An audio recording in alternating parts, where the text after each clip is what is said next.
Parce que la question sous-jacente, c'est quoi? Bon, pas pour la Guinée, mais tout de même, c'est le franc CFA. C'est quand même quelque chose de très grave. C'est quelque chose qui est vraiment la monnaie coloniale. Franc CFA. Rien que dans le nom, vous avez C'est compris que important c'est de le rappeler. tout Puis politique. les enjeux, Eh bien, ça donne quoi? Ça donne le sentiment immédiat aux peuples africains de la région, des deux zones, des deux francs CFA, parce qu'il y a deux types de francs différents, Afrique centrale, Afrique de l'Ouest, qu'ils sont sous contrôle français. Je veux dire, c'est Chamalières qui bat la monnaie. C'est elle qui donne le cours de la valeur de cette monnaie, qui n'est pas négociable à l'international. Enfin, c'est vous dire réellement la mise sous tutelle des économies de cette région. Donc tous les pays qui subissent le contrôle du franc CFA subissent aussi, et c'est le corollaire, un sous-développement programmé. Donc c'est vrai que là, si on a des dirigeants qui sont dignes, s'ils vont jusqu'au bout de la démarche, s'ils créent une zone économique avec une monnaie souveraine, c'est très important, parce que cette monnaie peut être soutenue par un sous-jacent qui serait la richesse du pays, eh bien on pourrait espérer beaucoup de choses. Donc j'espère que les militaires qui ont fait ce coup de force sont des gens qui ont une projection, qui sont éclairés, qui voudront le bien et surtout qui vont penser en termes d'intégration régionale. C'est très important de ne pas se couper des pays de la région, que ce soit le Sénégal démocratique ou que ce soit l'AOS, où il y a eu des coups de force pour garantir une souveraineté des États. Quoi qu'il en soit et quel que soit le modèle, ils doivent tous s'intégrer dans une perspective commune, une perspective future, une perspective panafricaine. Vous gardez la parole, vous gardez la parole. Est-ce que l'armée a-t-elle agi pour sauver véritablement le pays ou alors pour préserver certains intérêts?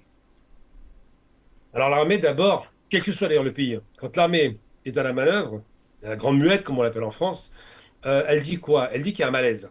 Une armée qui sort de ses casernes, c'est que quelque chose ne va pas. Soit en termes de gouvernance, on parle beaucoup de gouvernance, ça, c'était très à la mode dans les années 90 avec le sommet de la Baule. On parle beaucoup de bons comportements économiques avec des pays qui sont des prédateurs, je parle de l'Occident. On parle beaucoup effectivement de misère sociale et de sous-développement ou de tentative de développement ou d'aide au développement, enfin tous ces mots magiques qu'on nous surine depuis 60 ans, alors que en parallèle, la Chine, il y a encore 50 ans, était aussi sous-développée, aujourd'hui c'est une grande puissance. Donc on sent bien qu'il y a un malaise. Et quand l'armée sort des frontières, c'est à la fois parce que ses intérêts personnels sont impactés, évidemment, mais surtout et sans doute parce que ce sont des jeunes. Il ne faut jamais oublier que la plupart des gens qui font les coups de force militaires sont jeunes, sont alimentés par des idéologies qui sont liées à des passés qui auraient pu briller si on les avait pas cassés. Je parle évidemment du Zaïre, enfin l'ex-Zaïre congolais, de Lumumba, qui aurait pu être une grande puissance africaine et qui a été détruite littéralement. On voit ce qui se passe aujourd'hui. On estime qu'on a plus de 10, 20, 30 millions de morts. On n'a même pas le chiffre tellement c'est monstrueux. Mais le pays est en misère, c'est le plus riche d'Afrique.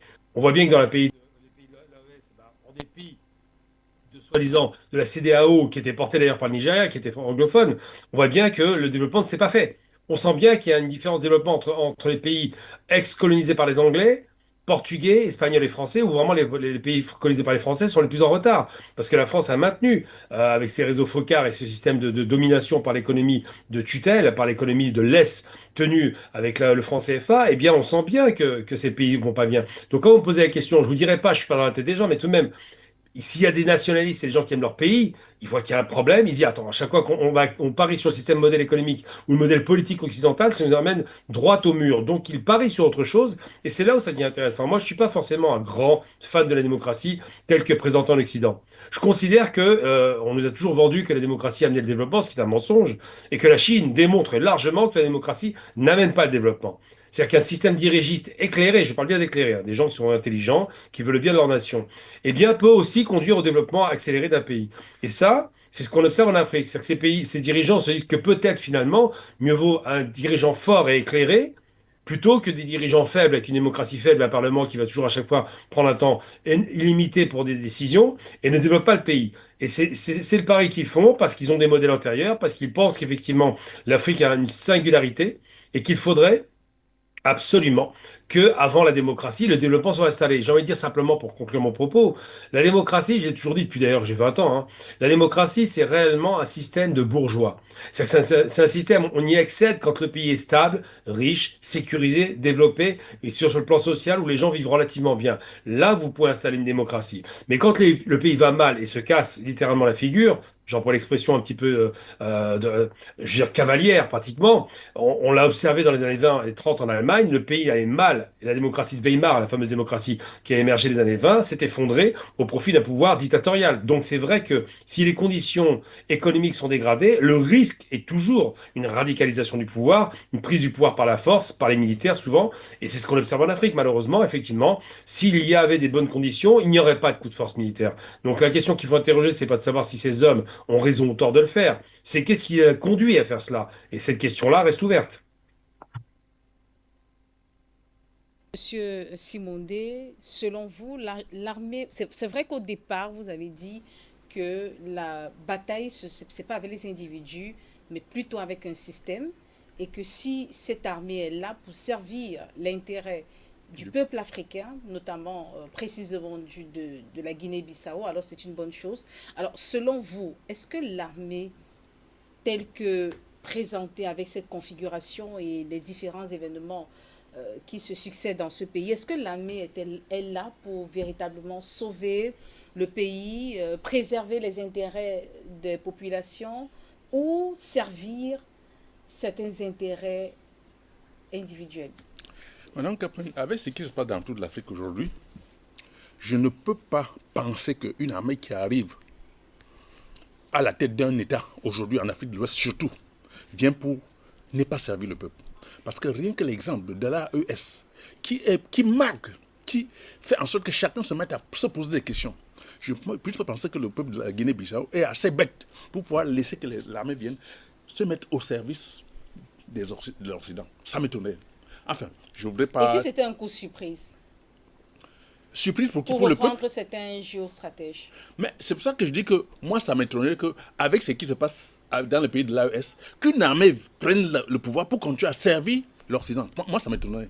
Mais cependant, comme je ne peux pas lire la lettre dans les enveloppes, je préfère dire que je leur fais une confiance. Et je fais confiance au peuple bissau-guinéen parce que n'importe comment, je pense qu'ils vont prendre leur autonomie en charge. Ils vont se dire, il faut qu'on fasse exactement comme les pays de l'AES. Parce que ça m'étonnerait qu'un pays aujourd'hui, tel que soit le pays africain, où un militaire arrive à la tête, il ne fait pas exactement ce que les pays de l'AES sont en train de faire. Ça m'étonnerait parce que les gens ont tellement souffert que je ne pense pas qu'ils sont prêts encore à se sacrifier pour faire plaisir à un groupe de personnes. Ça m'étonnerait.